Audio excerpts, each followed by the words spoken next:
New at 10, a woman born and raised right here in the big country is quickly making a name for herself in country music. And next month, she'll be sharing the stage with some of the biggest names in the industry.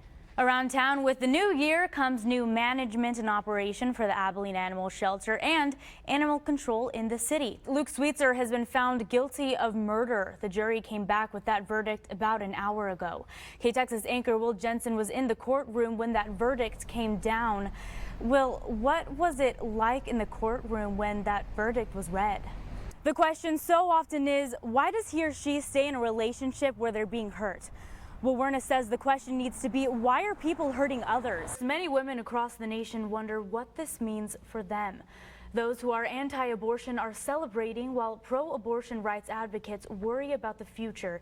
The West Texas Fair and Rodeo started today. There are over 100 games and rides this year. Now the fair is here for 9 more nights until next Saturday. Abbott touted his success on creating jobs, stating that more Texans have jobs now than ever before in the history of our state. So what about genetic testing? Khalife says certain types of breast cancers are more likely to be linked to a genetic component, such as triple negative, women who've had breast cancer before the age of 40, or if you have 2 to 3 close relatives who've had breast cancer. I am here at the Taste of Abilene, which is the biggest fundraiser presented by the Rotary Club of Abilene. And let me tell you, it is starting to smell really good in here. It's never too early to prepare for a storm. Tonight, state emergency officials are warning all new Florida residents to take this hurricane seriously. As Lily Ortiz shows us, many are paying attention to the message, rushing to stores to stock up on essentials. I can remember this moment where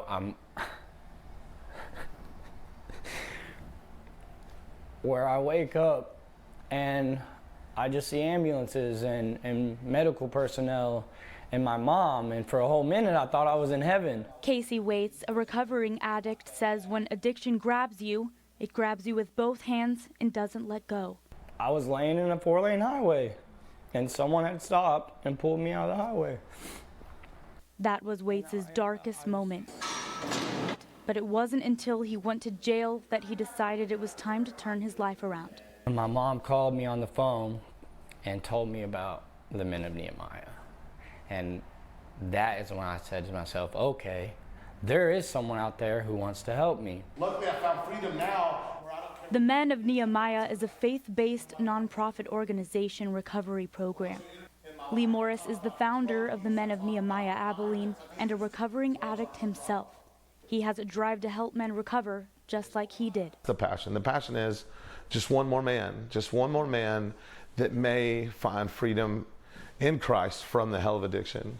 That's it. Right here. The organization offers a 4-phase, 12-month program. We take a guy that's like Casey or Eric and Andreas that have been at their most broken point, and if they're willing to change, then we make a process available to them. We have a military aspect of our program for discipline and to instill obedience and also self-worth.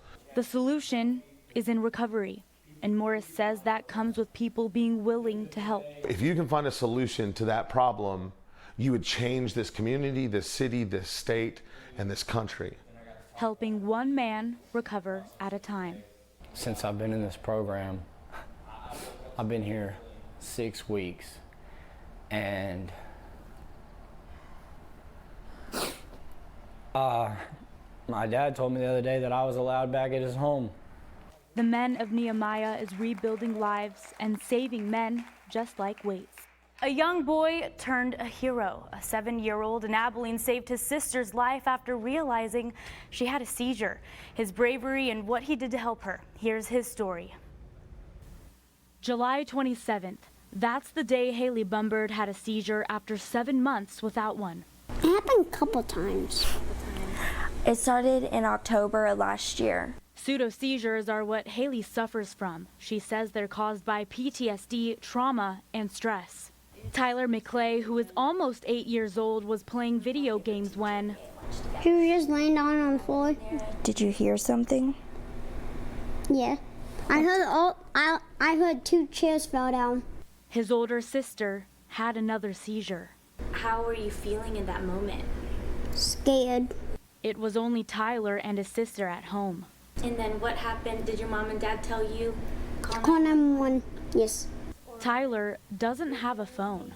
The only thing I have is a tablet, so I had to pick up his phone and call 911. Saving his sister's life. I was super proud because I didn't know he could do something like that. He knew what to do, and so it overwhelmed me with joy. Haley says the seizures took over her life. What started as every week progressed to every 3 days and then almost every day, causing her to quit her job and cut her junior year of high school short. Oh man, I went to being so healthy, and then seizures happened, and it was hard for me and for my family because we had to tell the little ones, to be prepared if something like that happened. Tyler's heroism recognized by many, including the Abilene Police Department, who says they plan on awarding him when school starts. Tyler's response if he receives more than one award: Yeah, I'll give you one. a special relationship those two have. We wish Haley happiness and success as she goes into her senior year this school year.